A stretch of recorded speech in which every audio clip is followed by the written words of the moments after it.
നെയ്യാറ്റിൻകര ഗോപൻ സ്വാമിയുടെ കല്ലറ പൊളിക്കുന്നതിൽ ഇന്ന് ജില്ലാ ഭരണകൂടം തീരുമാനമെടുക്കും. പ്രദേശത്ത് കനത്ത സുരക്ഷയൊരുക്കി കല്ലറ പൊളിക്കാനാണ് ജില്ലാ ഭരണകൂടം ആലോചിക്കുന്നത്. പൊളിക്കാൻ തീരുമാനമായാൽ നാളെയോ മറ്റന്നാളോ കല്ലറ പൊളിച്ച് മൃതദേഹം പുറത്തെടുത്ത് പോസ്റ്റ്മോർട്ടം നടത്തുമെന്നാണ് റിപ്പോർട്ട്. എന്നാൽ വിഷയത്തിൽ കോടതിയെ സമീപിക്കാനാണ് കുടുംബത്തിന്റെ നീക്കം.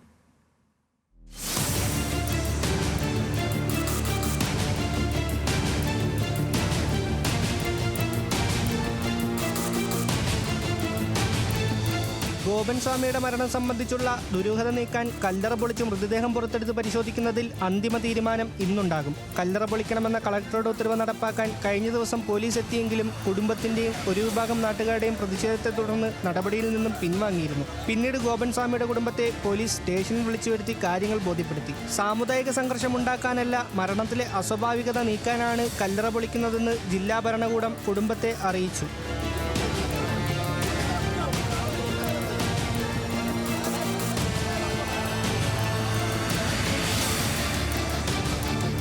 എന്നാൽ സമാധി പൊളിച്ചു നീക്കാനാവില്ലെന്ന കടുത്ത നിലപാടിലാണ് കുടുംബം. കല്ലറ പൊളിക്കാനുള്ള തീരുമാനത്തിനെതിരെ കോടതിയെ സമീപിക്കാനാണ് കുടുംബത്തിന്റെ നീക്കം.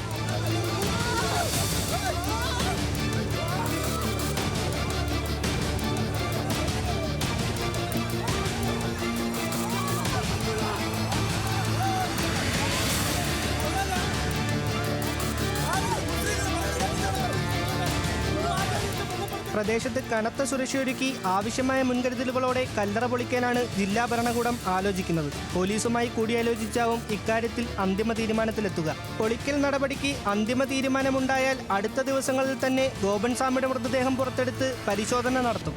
പോസ്റ്റ്മോർട്ടം ചെയ്താൽ മാത്രമേ മരണത്തിലെ ദുരൂഹത നീക്കാൻ കഴിയുകയുള്ളൂ എന്ന നിലപാടിലാണ് പോലീസ്. നെയ്യാറ്റിൻകര ആറാലുമൂട് സ്വദേശിയായ ഗോപൻ സ്വാമിയെ കാണാനില്ലെന്ന് കാണിച്ച് നാട്ടുകാർ നൽകിയ പരാതിയിലാണ് കഴിഞ്ഞ ദിവസം പോലീസ് കല്ലറ പൊളിക്കാനെത്തിയത്. ഗോപൻ സ്വാമി സമാധിയായെന്നും തുടർന്ന് സമാധി എഴുത്തിയെന്നുമാണ് മകൻ നൽകുന്ന വിശദീകരണം. ഗോപൻ സ്വാമിയുടെ മരണം സംബന്ധിച്ച് വിവരം മകൻ പോസ്റ്ററിലൂടെ പുറത്തുവിടുകയായിരുന്നു. എന്നാൽ സ്വാമിയുടെ മരണത്തിൽ ദുരൂഹതയുണ്ടെന്നാണ് ഒരു വിഭാഗം നാട്ടുകാരുടെ ആരോപണം. ഇതോടെയാണ് കല്ലറ തുറന്ന് പരിശോധിക്കാൻ ജില്ലാ കളക്ടർ ഉത്തരവിട്ടത്.